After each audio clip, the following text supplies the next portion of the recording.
Look, these are tremendous sanctions. These are very big. Those are against their two big oil companies.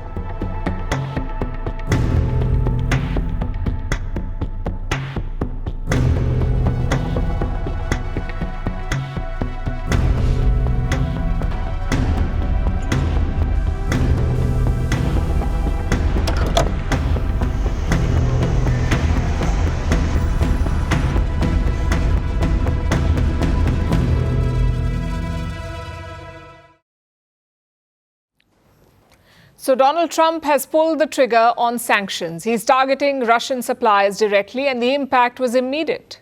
Oil markets reacted and prices shot up. Brent crude jumped nearly 5% today. That is a 2-week high. And what exactly is Brent crude? Well, think of it as the world's price tag for oil. It's a bit like the US dollar. Just as the dollar drives global trade, Brent crude sets the benchmark for global oil prices. Specifically, about 2/3 of all internationally traded oil, dictated by Brent crude, 2/3. And that's exactly where Trump's sanctions are landing.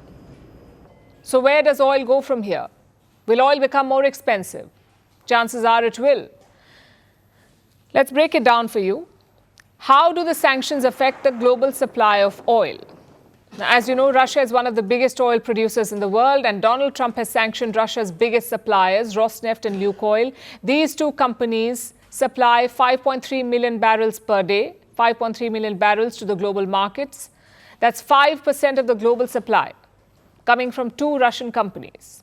Trump's sanctions hit this supply directly. That means wiping out 5% of the global supply from the market. When that happens, prices are bound to go up. It's simple economics. When there's less supply and more buyers, or the same demand but less supply, prices do rise. Going by one estimate, Brent crude could touch $70 a barrel. The current price is around $65. It could go up to $70, so brace for a hike. Next question, who will be hit? Well, most of the Russian oil is bought by two countries, China and India. We'll start with China. It's the biggest buyer of Russian oil. Last year, China bought more than 100 million tons of it. That's nearly 1/5 of China's total energy imports coming from Russia. Now, Beijing is under pressure to cut back. Trump wants to discuss this with Chinese President Xi Jinping. He says they will meet next week in South Korea. I think I'll probably be talking about it. What I'll really be talking to him about is how do we end the war with Russia and Ukraine, whether it's through oil or energy or anything else. And I think he's going to be very receptive. Trump says he has a meeting lined up with Xi Jinping, but China has yet to confirm that. And remember, China depends heavily on Russian supplies, so cutting it off entirely won't be easy, and finding an alternative source would also be tough. So it may be hit by US sanctions, the secondary sanctions, because while the sanctions are basically aimed at Russia, they also hurt any country or company that procures and pays for Russian crude, as we just discussed. So if you buy Russian oil, you will be hit. You'll have to find new and creative ways to pay for Russian shipments, and this means extra costs, including transportation and insurance of shipments. This would make Russian supplies more expensive and risky to procure, which is why China is opposing the latest sanctions. China has consistently opposed unilateral sanctions that lack legal basis under international law and authorization by the United Nations Security Council.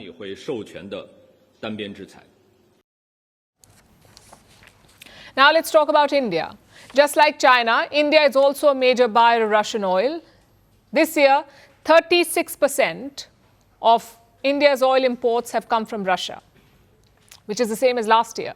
In 2024, India bought Russian oil worth $52 billion, which was 37% of India's total oil bill. But now Trump says India is ready to bring it down. You know, it's a process. You can't just stop it. But by the end of the year, they'll be down to almost nothing. That's a big thing. That was almost 40% of the oil. India, they've been great. Spoke to Prime Minister Modi yesterday. They've been absolutely great. New Delhi has not confirmed that yet, but once the sanctions take effect, India is likely to comply. Refiners in India have issued statements. They say they will follow government guidelines. Remember, India did the same thing in the past as well. It complied with sanctions on Venezuela and Iran. So it won't be a surprise if New Delhi cuts back on Russian oil this time too. But if it comes to that, India will have to rebalance its energy mix. It will have to find new suppliers, and it will have to ensure that consumers do not end up paying higher prices. India's energy policy has shown resilience in the past, but this time it faces a new test. Want the facts? The latest developments? News that gets straight to the point. Well, we've got all three just for you. This is Firstpost Live, a brand new show, your window into what really matters. Don't miss it.